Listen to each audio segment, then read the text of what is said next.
sexual, horror o droga na hindi angkop sa mga bata. Matindi nga ang pagtataksil ni Dara at Freddy sapagkat talaga namang hindi nga sila natatakot na mahuli sila ni Miss Vanna. At ngayon ay unti-unti na ngang nakakaramdam si Miss Vanna at nagdududa ito na may ginagawa na namang kalokohan si Freddy. Dahil na rin sa lipstick na nakita nga ni Miss Vanna dito sa damit ni Freddy. Kaya muli ay nanumbalik na naman ang mga alaala ng pagtataksil ni Freddy dito kay Miss Vanna. Kaya naman anya pa nitong si Miss Vanna na wala siyang pakialam kung gusto niya nang itigil ang kanilang relasyon basta't umamin umano itong si Freddy. Kaya naman parang wala lang kay Freddy ang nangyari na kalungkutan ni Miss Vanna dahil pagkatapos nga nilang mag-usap ay tila agad nga niyang tinawagan si Dara na para bang walang pakialam si Freddy sa nararamdaman ni Miss Vanna. Sa pagkakataong ito ay nagawa na ngang sundan ni Miss Vanna itong si Freddy dahil naniniwala siya na pupunta ito sa kanyang kirida. Hindi nga nagkamali itong si Vanna dahil sinundan lang naman niya itong si Freddy. Doon niya nakita at naaktuhan ang pagtataksil ng kanyang asawa at ang mas masakit ay ang kalaguyo pa ni Freddy ay walang iba kundi ang kanyang kaibigan at ang kanyang kumare na itong si Dara. Nang lalaki ang mga mata nitong si Dara at Freddy dahil nakita nila si Vanna. Hindi nila alam kung paano magpapaliwanag at siguradong katapusan na rin ito ng pagsasama ni Vanna at Freddy. Habang itong si Jenny at Megan patuloy pa rin ang bangayan, nagkakasakitan na, kaya naman agad silang inawat ng kanilang mga kasama. Walang humpay na pananakit sa isa't isa, kaya sinabi ni Megan na hindi niya matatanggap na kapatid itong si Jenny. Samantalang, inutusan na nga ng paulit-ulit nitong si Megan ang kanyang inang si Dara na gumawa na ng paraan para bumagsak si Jenny dahil alam nila na ang single album nitong si Jenny na kanyang kinanta ay talaga namang pumatok sa masa at kinagigiliwan pa't sumisikat ang kanta nito. Kaya paano umano matatahimik si Megan hanggat nakikita niya na lumalago ng paulit-ulit itong si Jenny. Gusto na nga ni Megan na mawala na sa kanyang landas si Jenny at hindi niya na ito makita. Paliwanag ni Dara na ginagawa niya ang lahat, subalit anya pa nitong si Megan na hindi sapat ang ginagawa ng kanyang ina dahil patuloy pa rin ang pamamayagpag nitong si Jenny.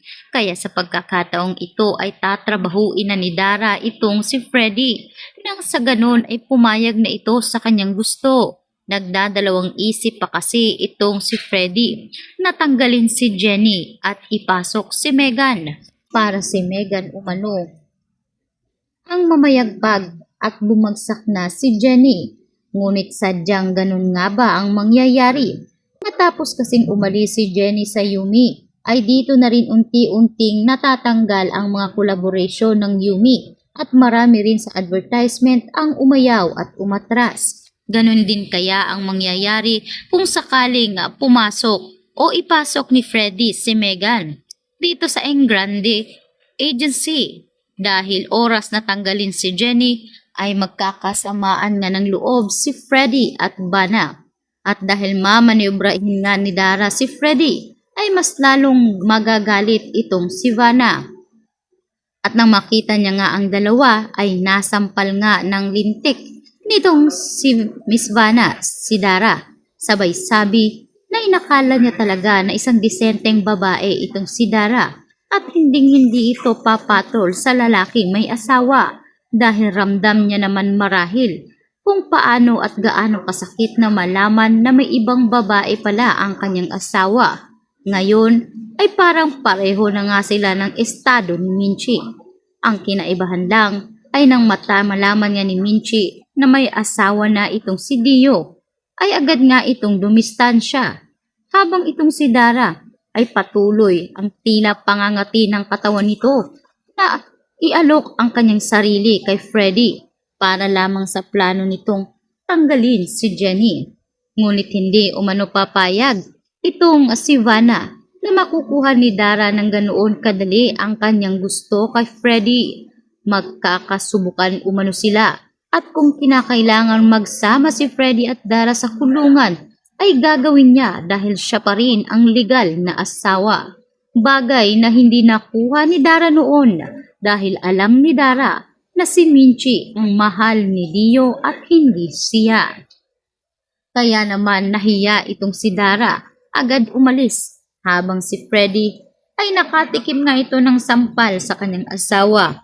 Dito niya sinabi kay Freddy na kapag siya ang kumilos, siguradong malaki ang mawawala kay Freddy at baka sa kangkungan pa sila pulutin ng kanyang kabit na si Dara. Sisiguraduhin umano ni Vanna naguguho ang mundo ni Dara at kapag nangyari ito, damay pati anak nitong si Megan. Kaya wag umano niyang susubukan si Vanna. Kaya agad niyang pinuntahan ni Vanna itong si Dara na sa kasalukuyan ay marami nga ang mga tao at mga fans nila ang nanonood. Saan niya pa nitong si Miss Vanna na baka hindi na siya iluwal ng lupa oras na mapahiya ito. Alam nila pareho na kapag nalaman ng lahat ang ginawa ngang pangangabit ni Dara sa kanyang asawa, siguradong hindi lang karir niya ang masisira, kundi karir din ng kanyang asawang si Megan. Kaya mas maaga kung putulin na umano ni Dara ang kanyang relasyon kay Freddy dahil baka makalimot umano itong si Vanna sa kanilang pagkakaibigan. Habang hindi naman makapaniwala itong si Jenny na totoo pala talaga ang kanyang nararamdaman at ang kanyang pagdududa hinggil sa relasyon ni Miss Dara at nitong si Freddy. Kaya naikwento tuloy ni Jenny sa kanyang inang si Minchi ang nangyarit na nalaman niya.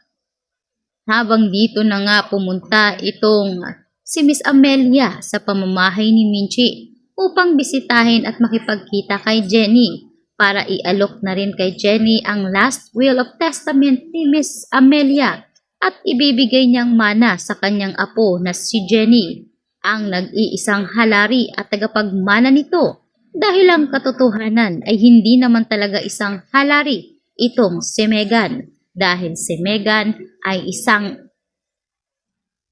grande at hindi umano ito nananalaytay sa kanyang mga dugo ang halari na angkan. Kaya sa makatuwid ay nalaman din ni Miss Amelia na hindi talaga tunay niyang apo si Megan. Kitang-kita naman umano sa pag-uugali nito. Malayong malayo kay Jenny. Hindi tulad kay Jenny na talagang nakikita niya si Dio, isang mabuting bata at isang magandang ehemplo bilang lider sa mga kabataan.